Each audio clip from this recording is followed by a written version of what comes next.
masochism or something like that to tolerate pain. In fact, they have pleasure in pain. He said, I am telling you that is perversion.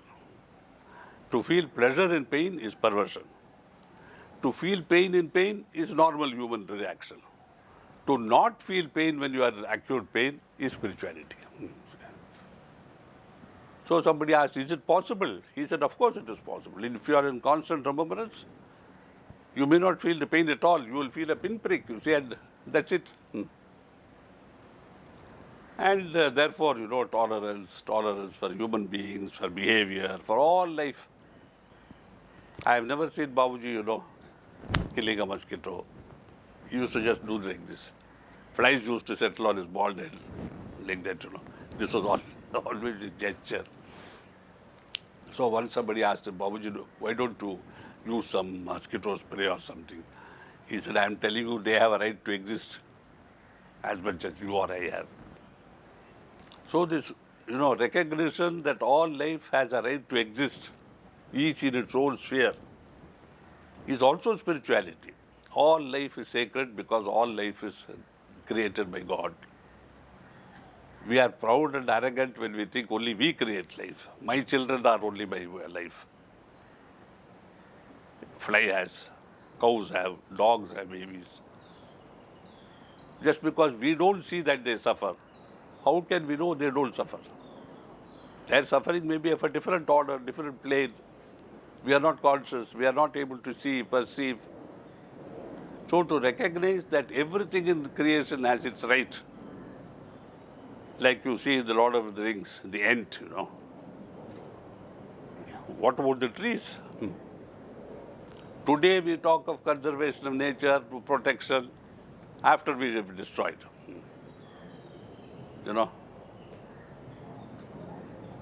We are trying to recreate. We want to protect certain species, endangered species. Who made them endangered? They didn't do it themselves. Human interference.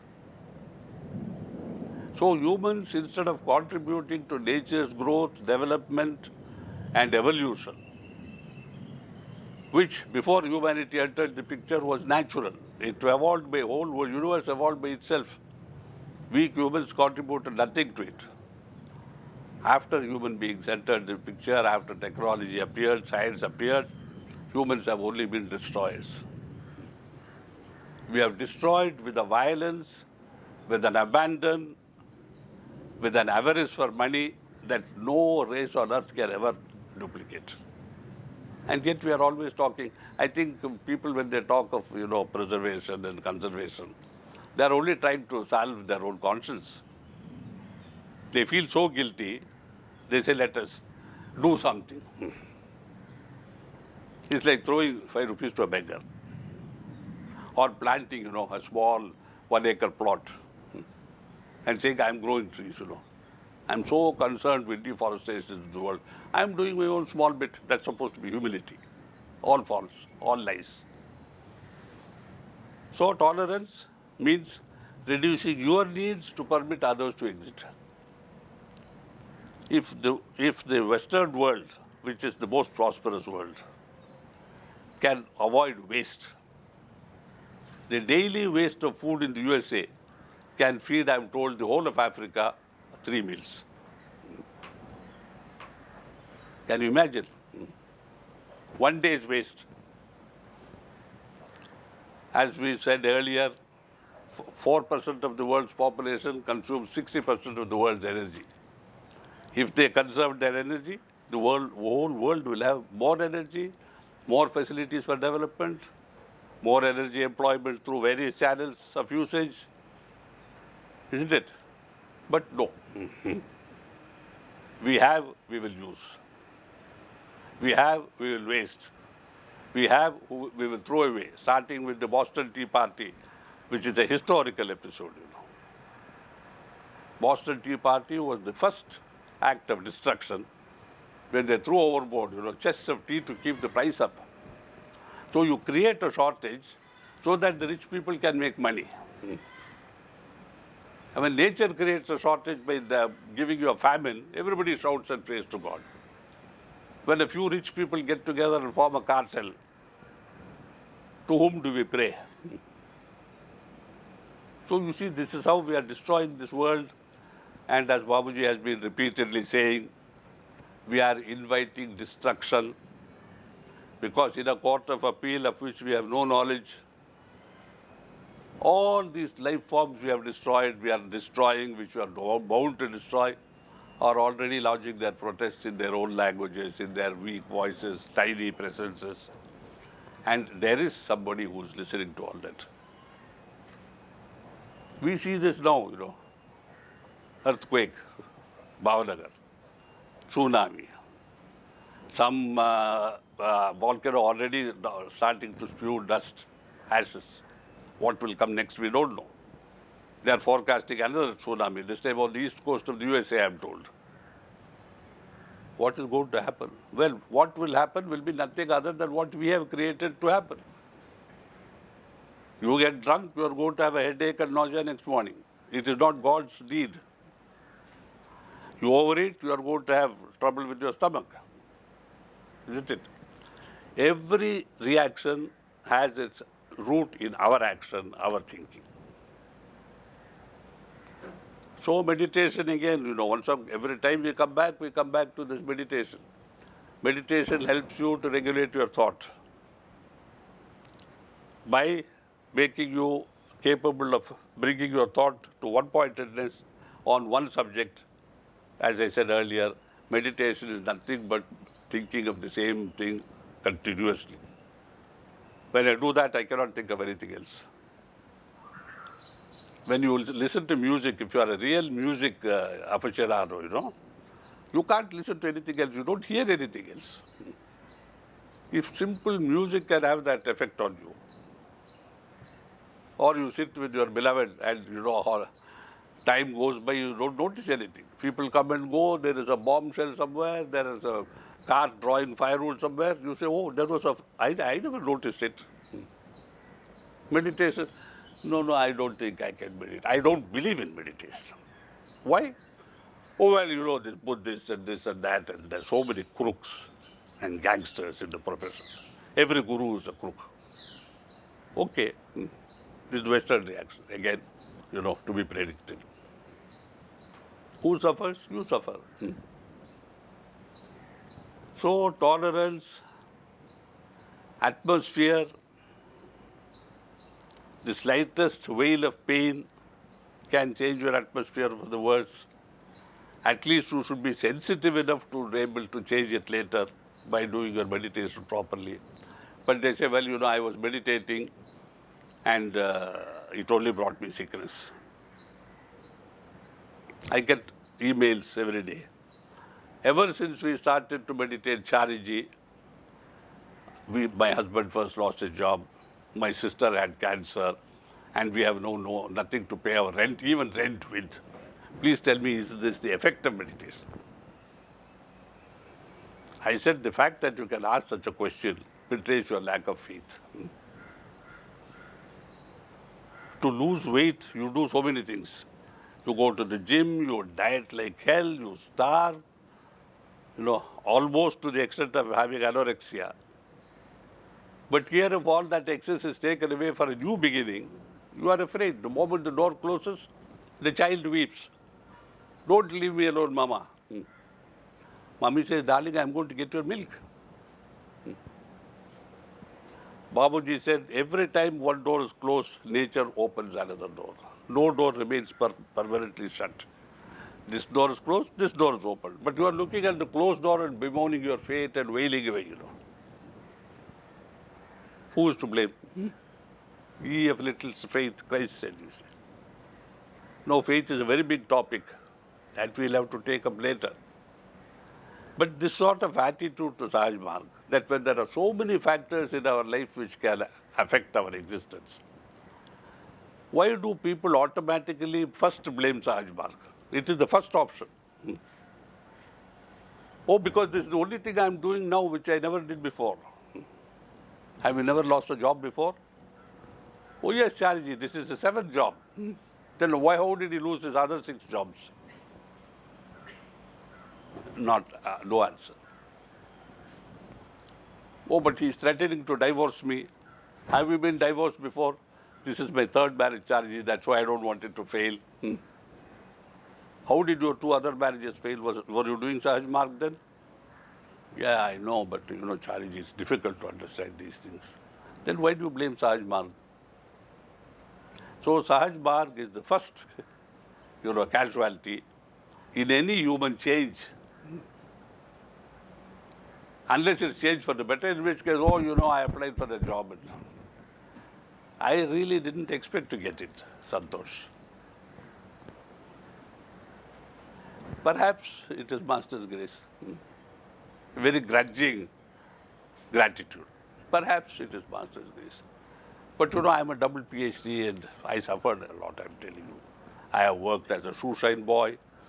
I have done delivery for FedEx. All sorts of funny things. And yet when you get this job which is going to pay you $250,000 a year, yeah, but Babuji's grace or no grace, my qualifications count for something too. Oh, I see. Yeah, I know, because I didn't have those qualifications, Dick, Tom, whatever. I never got a good job. Yeah, I've been wondering, Charji, why you know so many things, you never really held a good job. So now I become the target, you see. So this sort of thing goes on and on and on in life. Babuji once told me that to be a guru is a tragedy. In a family of 3 or 4 or 5 children, you are always worried about your children. You are anguished about your children. You don't know what is going to happen to them. They go to school, especially in the US I have seen, Chariji, I suffer, when my child goes to school, I don't know whether the child will come back safe. I said, why, what can happen? Oh, she said, anything can happen, I said, but they go in a school bus, the school is protected, and your school buses are like holy cows. Nothing can overtake them, nothing can stop them, And if anything happens to a school bus, you go to jail, even if it's his fault. Oh, but Chari, that girl has to get down and walk from the bus stop to my house. She can be gang raped. She can be mugged. She can have purse stolen. And to the contrary, I had once a European Abhyasi here staying with us. She stayed about a month. She learnt Madras thoroughly. She left to go to Colombo by train to pick up a ship worker way back by working to LA. I said, will you get a job? She said, yeah. I don't want any money. I just want my free passage. But apparently she couldn't get it, so she came back. One morning she appeared. I said, you come back? She said, Charji, I was not able to get a job. So I came back. I said, when did you come? She said, I came yesterday evening. I said, where were you? Why didn't you come here? She said, I slept on the station in a bench. Station platform in a bench. I said, it's dangerous to do it. She said, not in India, Charlie. If I landed at New York, Kennedy Airport, anything can happen to me when I come out and cross the road to get into a taxi. Here it is. She said, it's safe. I said, to sleep on a bench in a station? She said, yeah, nothing can happen in India. India is a tame country, An American girl. And experience proves it. We have mad women, good-looking mad women, young mad women, roaming the streets, nothing happens to them. In America, I mean, you can guess what would have happened to them. So this is the atmosphere of India as a whole, you see. When we create our atmosphere at home, we make it possible for this atmosphere to radiate out. The more and more we do, the more and more it spreads. It goes to the village, it goes to the city, it goes to the state, and eventually it fills the whole country. One man, that's why Babuji said, one saint of caliber is enough for this whole world. See. He sits and meditates, the whole world is changed. I sit and meditate, my house is changed. You sit and meditate, at least your meditation room is changed. You see how it works. The more we do, the more the world benefits. My benefit is, of course, always assured. So the less I eat, the more people can eat. The less I spend, my money can be used for more and more. The less electricity I waste, more can use that electricity. Not spend more to save more, but save more to let others spend more. So this sort of thing goes on, and we talk repeatedly about these things. And I've heard people comment, yeah, but Babuji, he earned 30 rupees a month. What does he know of wealth? And the next man say, yeah, esteemed, but unless you have been rich, you don't know what pleasure there is, richness. One day I overheard and I caught him in the samosa shop. I said, you think a man needs to be rich to enjoy? Yeah, I guess, Chariji. I mean, how can you taste money unless you have money? I said, what are the basic pleasures of life? Eating, drinking, and the third thing. Well, eating and drinking, the poor may not be able to do as much as you do. But the third thing is what you are all looking for. That is common to all human beings. Whether you are in a cottage or out on the open under a tree, in the privacy of a hedge, do you think you enjoy anything more in your air-conditioned rooms on mattresses this thick? He said, yeah. Well, look at it that way, Chariji. You are a great guy, I'm telling you. Okay, see? So it goes on like that, and then we talk of faith. What is faith? I said, suppose Harry brought you to Master. How did you come? Why did you come? He said, yeah, I guess because he invited. Is that the only reason? No, I trust him. When he says something is good, it's got to be good. So you begin with trust in your friend.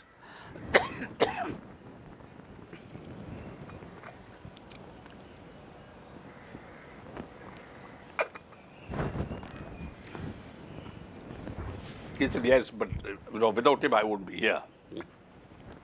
Okay, now you have come for the second time alone. Let us assume. Why do you come? He said, well, I found Babuji to be a nice old man, He's nice, he's well behaved.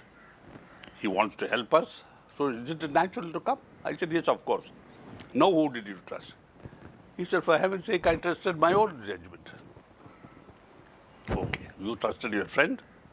Your experience was good. Now you trust your own judgment because the experience was good. Will you come for a third time? Oh, you bet. I will. I said, why will you come again? Because he said, I find that my visits are improving me in a certain way.